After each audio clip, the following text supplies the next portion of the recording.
गति 100 से प्रति मिनट। डिक्टेशन शुरू होगा 5 सेकेंड बाद। Ready and start. संयुक्त राष्ट्र महासभा की बैठक में भारत ने एक बार फिर आतंकवाद के मसले पर मजबूती से अपनी बात रखते हुए पाकिस्तान और चीन जैसे देशों को कटघरे में खड़ा कर दिया। विदेश मंत्री एस जयशंकर ने शनिवार को इस मंच से दिए अपने भाषण में नाम किसी का नहीं लिया, लेकिन इस बात में संदेह की कोई गुंजाइश भी नहीं रहने दी कि उनका इशारा किन देशों की तरफ है।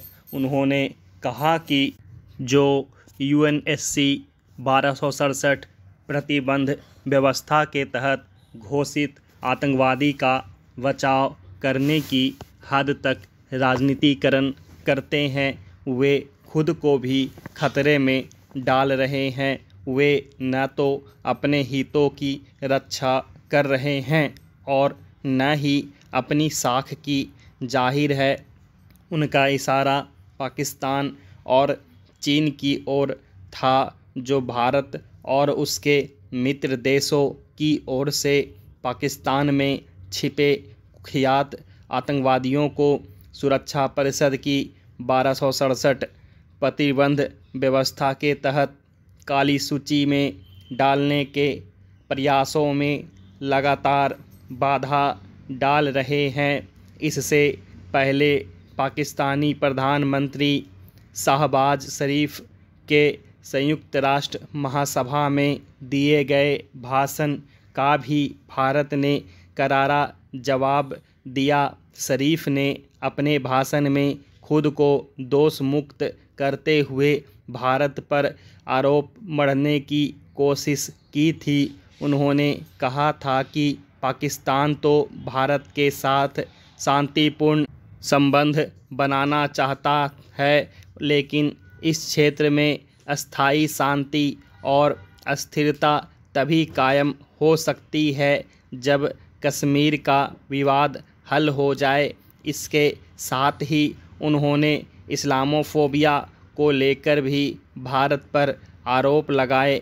जवाब देने के अपने अधिकार का इस्तेमाल करते हुए संयुक्त राष्ट्र में भारत के प्रतिनिधि ने कहा कि पाकिस्तान ने भारत पर झूठे आरोप इसलिए लगाए हैं क्योंकि उसे अपने कृत्यों पर पर्दा डालना था।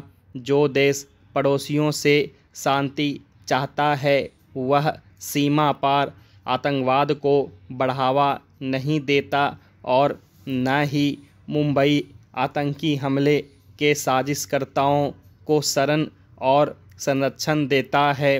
उन्होंने कहा कि पाकिस्तान लगातार ऐसे कृत्यों का बचाव कर रहा है जिसे दुनिया अस्वीकार्य मानती है। यह दुर्भाग्यपूर्ण है कि पाकिस्तान के साथ ही खुद को उसका सच्चा दोस्त साबित करने में लगा चीन आतंकवाद जैसे मुद्दे पर लगातार दोहरा रवैया अपना रहा है।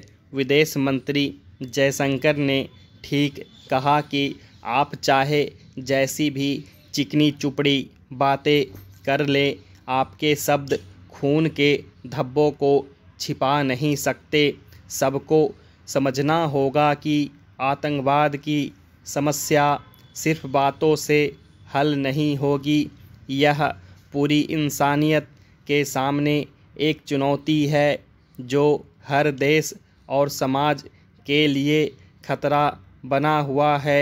सभी देश अलग अलग रूपों में इसे झेल भी रहे हैं।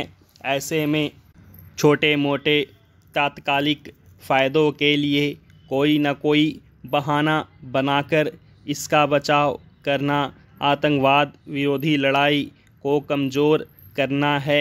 इसे स्वीकार नहीं किया जा सकता। ज़्यादा स्वस्थ, न्यायसंगत और समृद्ध दुनिया की ओर बढ़ने की रफ्तार निर्भर करती है प्रतिबद्धता और इनोवेशन पर। यही वह बिंदु है जहां भारत दुनिया को राह दिखाता है। 2 दशकों से bill and Melinda Gates foundation Bharat में काम कर रहा है।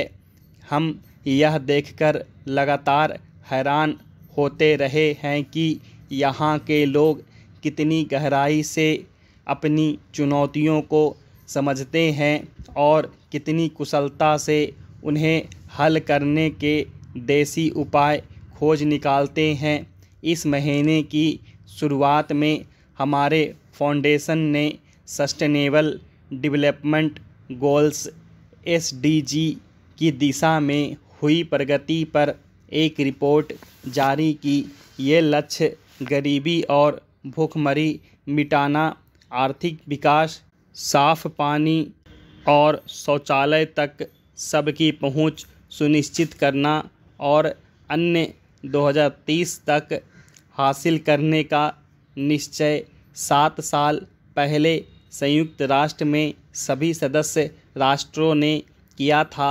रिपोर्ट दर्शाती थी कि मौजूदा स्थिति ठीक नहीं है, मगर भारत ने जो प्रगति और जैसी लीडरशिप दिखाई, उससे मुझे अभी भी उम्मीद है कि हम कहां तक पहुंच सकते हैं। पीएम मोदी की नेतृत्व में भारत ने कई ऐसे बड़े कदम उठाए हैं जिनसे SDG की दिशा में प्रगति तेज होने के आसार बने हैं। भारत के वैश्विक योगदान का एक बढ़िया उदाहरण है टीकों का विकास। वैक्सीन अलायंस गावी द्वारा दुनिया भर में बांटे गए हर 5 टीकों में से 2 भारत में बने हुए थे। महामारी के दौरान 2021 के शुरू में सप्लाई की कमी के बावजूद भारत में बने टीकों की 2 अरब खुराक देश में बांटी गई, जबकि 25 करोड़ खुराकें निर्यात की गई। और ऐसा नहीं है कि भारत के टीका ज्ञान से सिर्फ इंसानों को फ़ायदा हो रहा है। हमारा फाउंडेशन एनिमल वैक्सीन के क्षेत्र में भी साझेदारी का विस्तार कर रहा है। दूसरा क्षेत्र जिसमें भारत का अनुसरण होना चाहिए वह है डिजिटल टेक्नोलॉजी।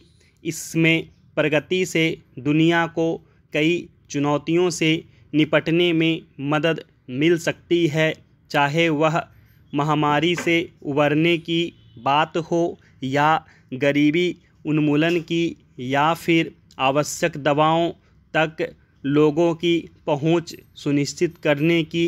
पर यह तभी होगा जब तमाम देश मिलकर ऐसे सिस्टम्स बनाएं जो सेफ हो, कनेक्टेड हो और इंक्लूसिव हो।